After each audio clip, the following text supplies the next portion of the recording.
Newspapermen meet such interesting people. They know the lowdown, now it can be told. I'll tell you quite reliably off the record about some charming people I have known. For I meet politicians and grafters by the score, killers plain and fancy, it's really quite a bore. Oh, newspapermen meet such interesting people. They wallow in corruption, crime and gore. Ting-a-ling-ling, city desk, full of press, extra, extra, read all about it, it's a mess, meets the test. Oh, newspapermen meet such interesting people. It's wonderful to represent the press. Now you remember Mrs. Sadie Smugger. Hey, this is the Media Project. I am not Rex Smith. I'm Judy Patrick. Yay. I'm filling in for Rex this week for the Media Project. I'm here today with Barb Lombardo. She is an adjunct professor at UAlbany, and she's the former editor at the Saratogian and the Troy Record. Also with us, David Gustina, the esteemed producer of this program and jack of all trades here at WAMC. So, Barb, what do you want to talk about today? Oh, so many things to choose from.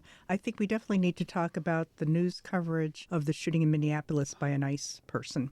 Good point. And Dave? I'm interested in the anniversary of January 6th and the idea of truth and how we're losing so much of it and what that means, what that portends for a lot of the stories and issues we'll talk about today. Well, that's going to be a depressing conversation then. But let's start first with some really big stories the media had to cover this week, both the Venezuelan, the abduction of Maduro from Venezuela, and the Minnesota case in which the ICE agent shot. Wasn't it a law enforcement? So how did the media handle this? Did they do a good job? Was it fact-based? Was it sensational? Barb, how did you think Venezuela went? Oh, boy. I think that under the circumstances that the media, the mainstream media that I was looking at, did a pretty fair job of trying to make sense out of something that was 99% unexpected, because we can also talk a little bit about the heads up that some major outlets received before the event.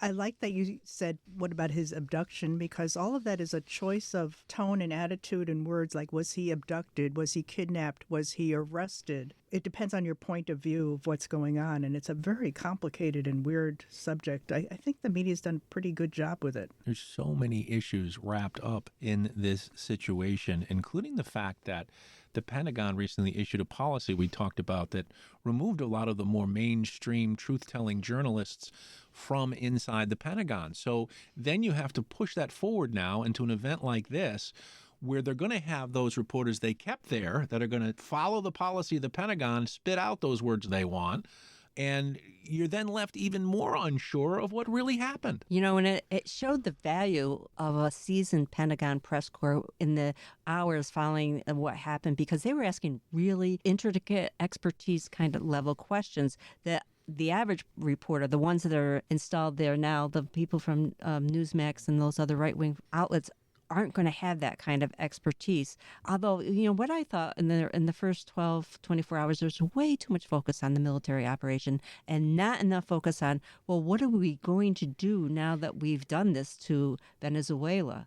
I mean, I think efforts were made by reporters to ask those questions. They weren't getting a lot of answers, but that doesn't mean that story shouldn't have been fleshed out far more. Well, there was some regurgitation of the position that, we're getting rid of this terrible drug dealer. And as the minutes would go by, the reasoning for it would become quite different, and what's supposed to happen next was revealed to be a little scary and a little uncertain. And when do you report an action like this? You know, is it a war? Isn't it a war? Where does this fall?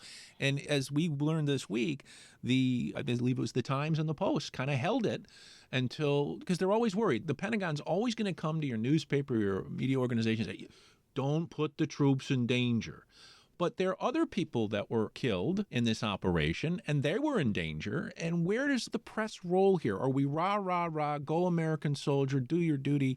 Or do we have to look at it from a much more unbiased point of view? The idea that we are engaged in an act which could be interpreted as war. Don't we need to go to the Congress for that approval? Those questions were all asked and discussed this week and have been going around. But again, you see this issue of when do you publish that this action is going on. You know, Secretary of State Marco Rubio even confirmed that the news of this action, law enforcement action, had been leaked to some media organizations ahead of time. Also, Leaked on purpose. And then Sure. also, apparently, the president talked to some oil companies about it ahead of time as well. But apparently, they did not talk to the congressional. Because they didn't quote, trust the congressional folks not to leak it. So it's a good sign that all of that was reported. Right, eventually. But apparently this operation was authorized, but then the weather didn't allow them to go to activate it for several days.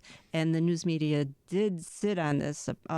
And so the question is, does the media have an obligation to report an impending action if it views it as illegal? Is it up to the news media to make that determination? It's really a slippery slope here. It is a difficult question, and I've tried to put myself in the shoes of the editors of those publications and the owners of those publications. And boy, we've had much smaller scale issues like that at the Saratogian over the years, where there might be some big police drug bust about to go down with state police and local police, and they give you a heads up because they want to make sure the publicity is out. And from the newspaper's perspective, you're getting the ability to be prepared so that when it does happen, you could be first and most complete with the report. So that's the tease for the media outlet, that you want to be first and have a good report on some news. So you sit on it. But oh my God, I wished I wouldn't have known if I was in their shoes. I almost don't want to know about it. So it seems wrong to hold it, and yet you're in the position of what's your obligation as a human being and a citizen to hold it. What would you do, Judy? Yeah, it is a tough. National security concerns are real, and putting American service people in harm's way is a real concern for us. We want to limit the amount of harm we do. You need to talk to the people who know about national security, and you need to be suspect as well. What would you do, Dave? Well, it's a very tough situation when you're talking about police. With Barb, I've always been counseled in journalism school and in my career. You don't just fully cooperate with the police. The police have an agenda, certainly, and they are going to organize their investigations in such a way to minimize the information that you get. And so by taking handouts all the time and doing exactly what they say, I would say is wrong. But you have to weigh it case by case by case. In this case, it's very difficult when the head of the Department of Defense or War, depending on how you want it, comes and says you're going to be hurting soldiers if you put this information out there. That's a pretty heady decision to make. And I might err on the side of caution. I wasn't put in that position. The other part of this is we don't hear information like I read this morning, finally, that one of the bombs or explosives that was dropped hit an apartment complex and a woman in her 80s was killed. So there's a civilian that was killed in this already that we now know about, but we wouldn't have known about that if it were for the officialdom that spoke on the matter. Right. In the first 24 hours, we didn't hear much, if anything at all, of casualties on the ground in Venezuela.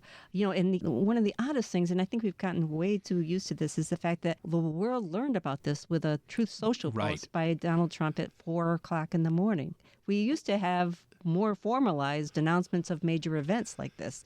We live in unprecedented times, and to the president's credit, he did sit down with reporters from the New York Times for 2 or 3 hours. I've always lobbied that he does need to talk to real reporters, like print reporters, and for a wide-ranging interview, they tried to get more information from him about what will happen next in Venezuela.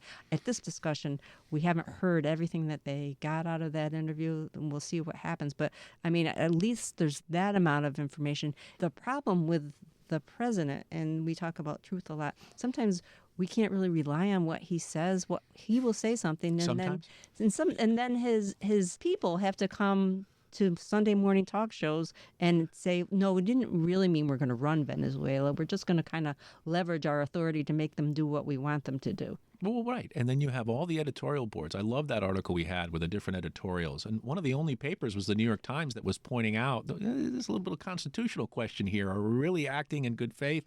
And yet, the Washington Post, this is a major victory for American interests.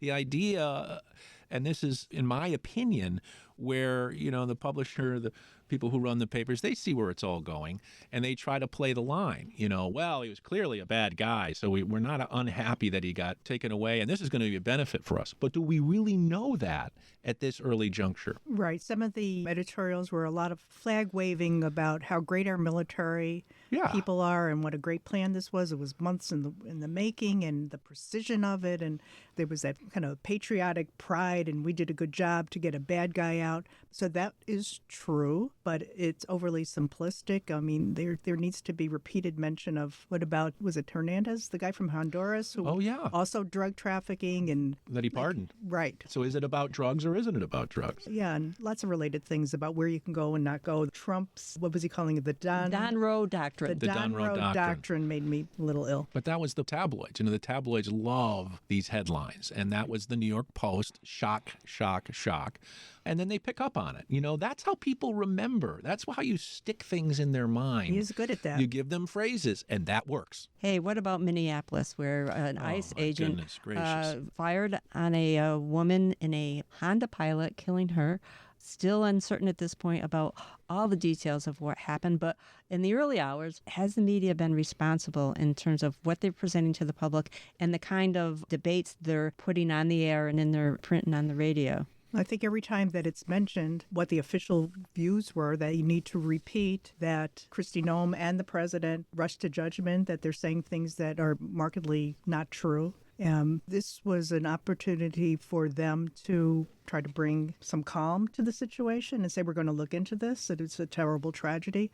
But instead, they labeled somebody as a domestic terrorist without any evidence of that. See the phrase again? They are singularly focused on just continuing to barrel down the road and use these terms and not have any nuanced conversation. This is an American citizen that is now dead.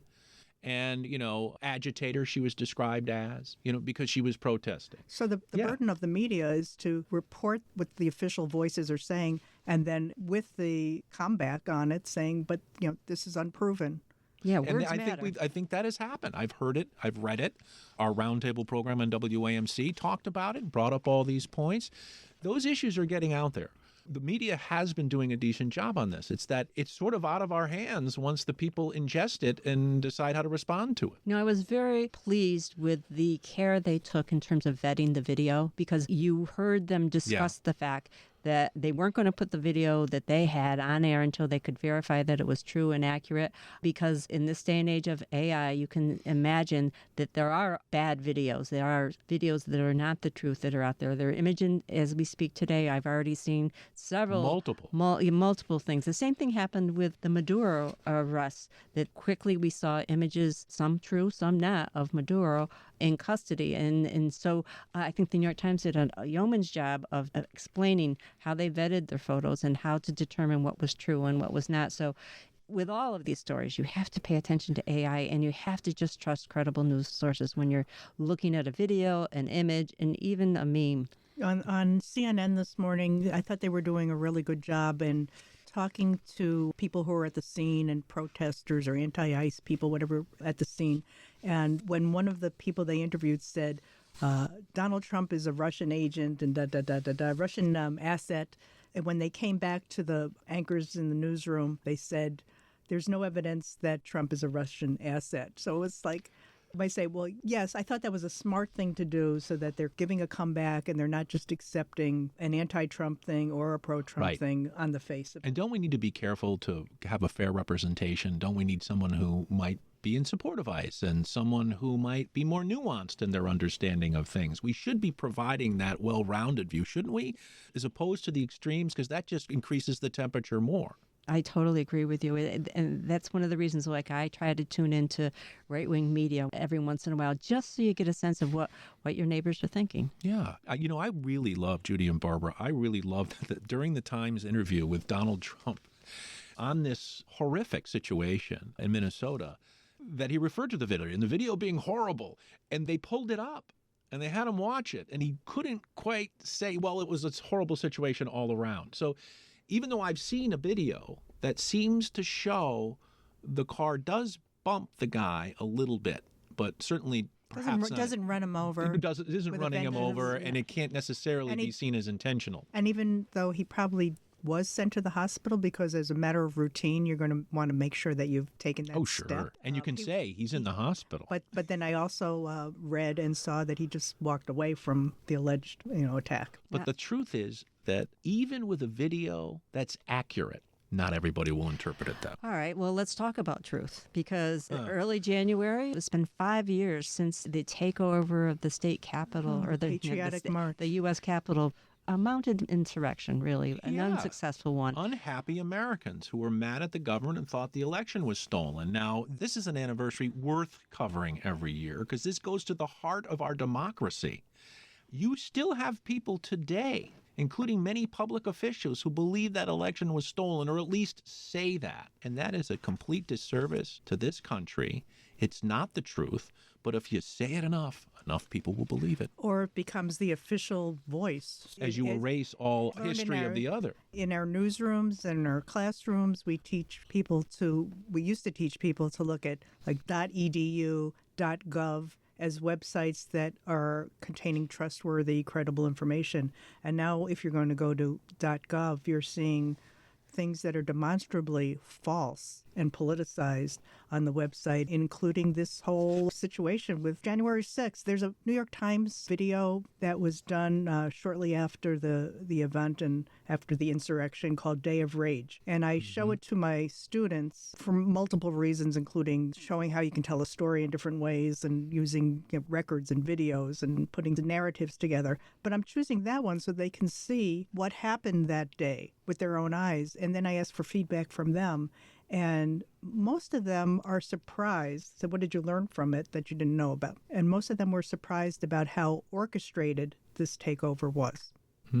Attempted takeover. Yeah, it's fascinating that we talked last week about whether or not to do anniversary stories, but I agree with you, David, that this is an important one because there's so much misinformation and disinformation about January 6th that's still out there. And when I saw the anniversary stories, I saw so many of my friends saying, all that's been debunked. That didn't really happen. This has all been overblown. Have them watch Day of Rage. Yeah, I would have thought by now that these people are not letting this go. And again, the video, we all saw it. It was such a horrific day. I believe I saw a noose for the vice president, police officers being beaten, windows being broken, taking over politicians' offices and doing other things in their offices and on their desks.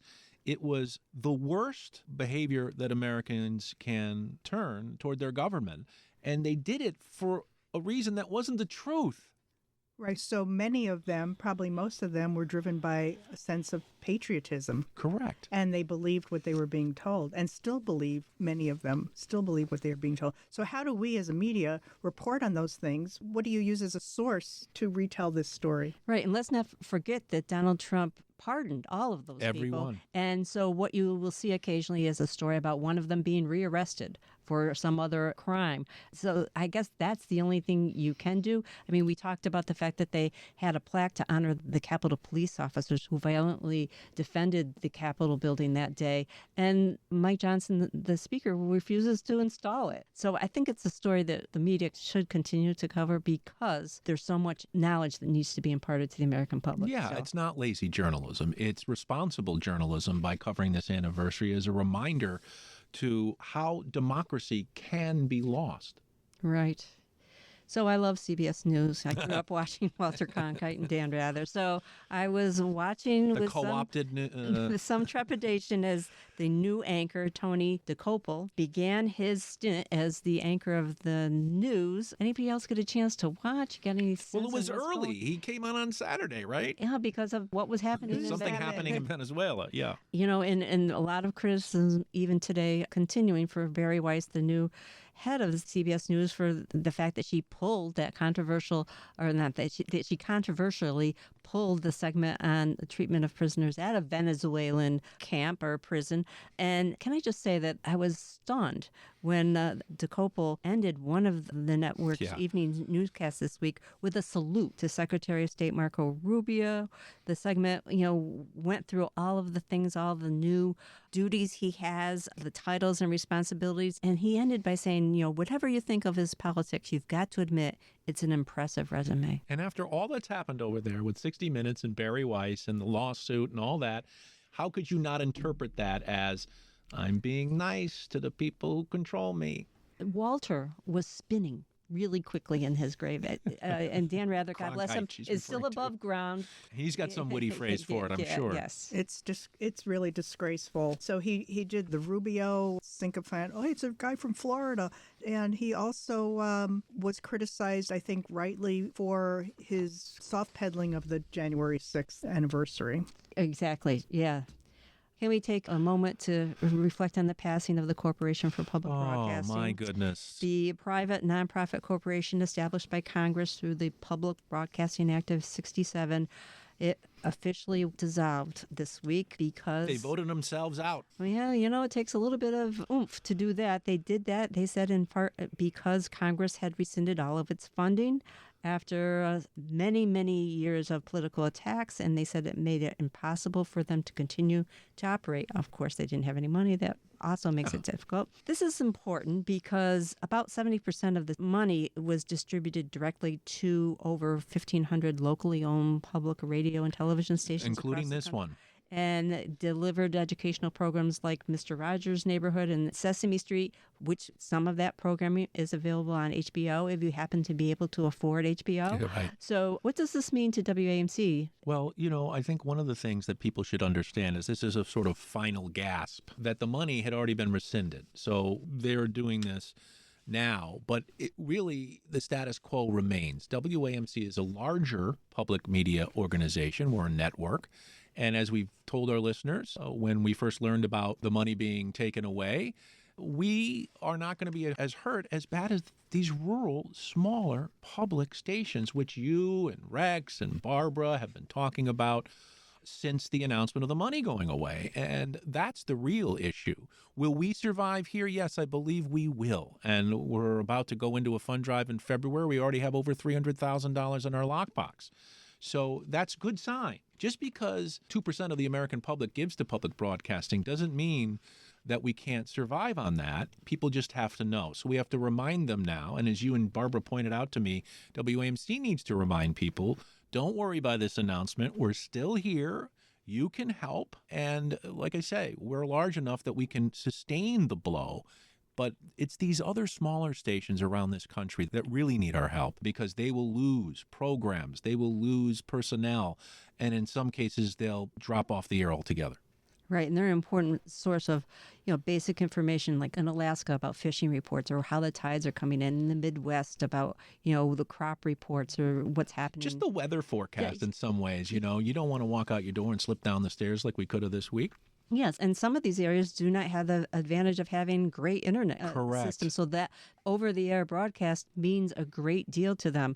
And a lot of these radio stations are in areas that are primarily dominated by people who support Donald Trump, the president of the United States. Yeah, get a premium too at the same time. Get your hat and your crank radio and whatever you need. That's one of the ideas that came out of Editor and Publisher this week. This guy talking about, can newsrooms think like retailers? Why journalism's future might include a storefront. And they cite the Wall Street Journal wine club that they have, and another thing out of Chicago, I forget what it is. But what about that? Can we get any brand products from the Saratogian, Barbara? The news does make me want to drink. Did the Saratogian ever think about a Saratogian water or a Saratogian? So we had a few things that they would be premiums if you had a subscription to the print product back in the day. A tote bag, perhaps? There was like a pink sheet cap maybe, or a coffee mug, that kind of thing. But it wasn't done actively. And in fact, if a newsroom raises this idea, typically it's up to the newsroom to implement it, and we have too much other work to do. But, and like selling nice versions of your A1, if someone makes A1, they might be willing to pay $50 for a nice glossy image. Yes, we used to have a part-time promotion You mean person. the front page, Judy. Make sure you front page. not the steak sauce. Right, they'd send out an image of the front page, and you can get a framed image of the front page and your accomplishment. That was a good idea. Or some great news story that you want to have framed. Yeah, I mean, those are one of the things that align with your mission in some respects, but it's not selling wine or beef jerky. Newspapers are trying a lot of things, but these are the kinds of things that have been tried in the past, especially as premiums. I love my crank radio. Well, what do you think out there? Media@wamc.org. Let us have it. We can take it. Yeah, nobody ever writes to us. What's Well, that? they do. They just contemplate a lot. They moved on to the next week's show, and then, it's a whole nother thing. So if you mix Rex, let us know. We'll be back next week, most of us anyway. So it's been the Media Project. Thank you for listening. Thanks to Barb. Thanks to David Gastina. We'll do this again next week with even more fascinating media news. Meet the people, that's a thrill. All together fits the bill. Oh, newspapermen are such interesting people. It's wonderful to represent the Guild. Now you remember Mrs. Sadie Smuggery. She wanted money to buy a new fur coat. To get insurance she employed skullduggery. She up and cut her husband's only throat. She chopped him into fragments, she stuffed him in a trunk. She shipped it all back yonder to her uncle in Podunk. Now newspapermen meet such interesting people. It must have startled poor old Sadie's unc. Ting-a-ling-a-ling, city desk. Hold the press, extra, extra, read all about it. It's a mess, meets the test. Oh, newspapermen meet such interesting people. The Media Project is a national production of WAMC, Northeast Public Radio. This week's projectors include Judy Patrick, former Vice President for Editorial Development for the New York Press Association and former editor of the Daily Gazette, and Barbara Lombardo, adjunct professor at the University at Albany and former editor of the Saratogian. You can listen to the Media Project anytime at WAMCpodcast.org or anywhere you get your podcasts. I'm your producer, David Gastina. Thanks for listening. Upon a living stage now, newspapermen are such interesting people. When they know they've got a people's fight to wage. Ting-a-ling-a-ling, newspaper guild, got a free new world to build. Meet the people, that's a thrill, all together fits the bill. Oh, newspapermen are such interesting people. It's wonderful to represent the Guild. Now, publishers are such interesting people. Their policy's an acrobatic thing. They claim to represent the common people. It's funny, Wall Street never has complained. Ah, but publishers have worries, for publishers must go to working folks for readers and to big shots for their dough. Now, publishers are such interesting people. It could be prostitution, I don't know. Ting-a-ling-a-ling, circulation, ting-a-ling-a-ling, advertising, get those readers, get that payoff. What a headache, what a mess. Oh, publishers are such interesting people. Let's give 3 cheers for freedom of the press.